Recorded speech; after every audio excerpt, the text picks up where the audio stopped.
everyone. Today I am going to talk briefly about Naegleria Fowleri.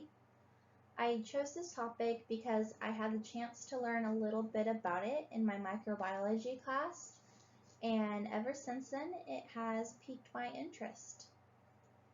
So what is Naegleria Fowleri? It is most commonly known as the brain-eating amoeba and is mostly found in water. It is a free-living amoeba, which means that they are able to exist as living organisms in nature and they don't have to have a host to survive. But once they do find a host, it is almost always fatal. They were first discovered by Dr. M. Fowler and R. Carter in 1965, and this amoeba is actually named after one of the doctors who discovered it.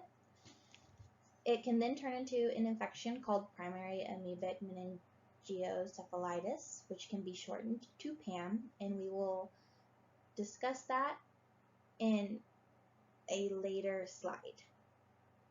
So where is Naegleria fowleri found?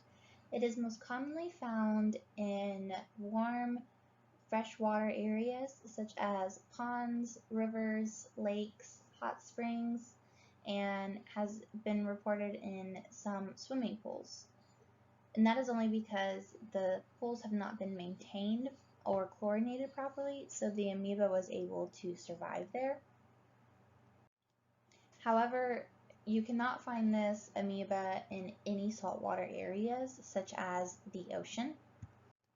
And as it says here, Naegleria fowleri is a natural occurring amoeba, and this can turn into an infection, which you'll see a higher number of those in the midsummer months, specifically around July to September, because that is when the water reaches the highest temperature of the year. They are also more likely to occur in the southern states, where they have a longer period of higher temperatures, which then results in low water levels and warmer water temperatures, which is ideal for the growth of Naegleria fowleri. And then this amoeba turns into an infection called primary amoebic meningoencephalitis.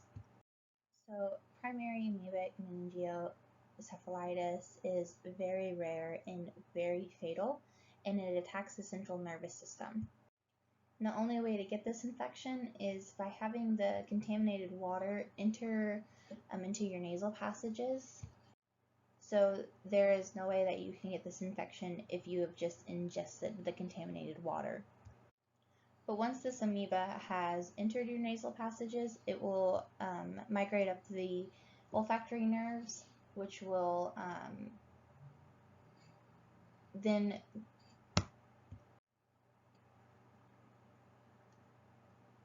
start attacking the central nervous system, and it will start mimicking the symptoms of bacterial and tubercular meningitis. And because it mimics the symptoms, it is increasingly harder to diagnose, which is why the prognosis is usually made post-mortem. And although it is a very rare disease, it most commonly affects children and males. It's still unclear why it mostly affects them. However, it could reflect on the different water activities they usually participate in. So like I said, it starts to mimic the symptoms of a bacterial or tubercular meningitis. And once an individual starts to show their symptoms, it is almost always too late to reverse the damage this infection has done. And there are two different stages of symptoms that occur.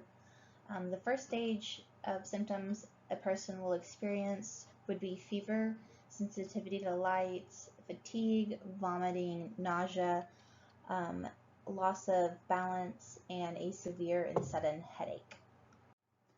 This can then turn into the second, more severe stage of symptoms. You will start to experience an altered mental state, hallucinations, a stiff neck, seizures, possibly a coma, and more than likely death. And like I said earlier, because the primary amoebic meningoencephalitis has a very rapid progression, the prognosis is usually made after the person has died. And in order to properly diagnose this, is you have to take samples from the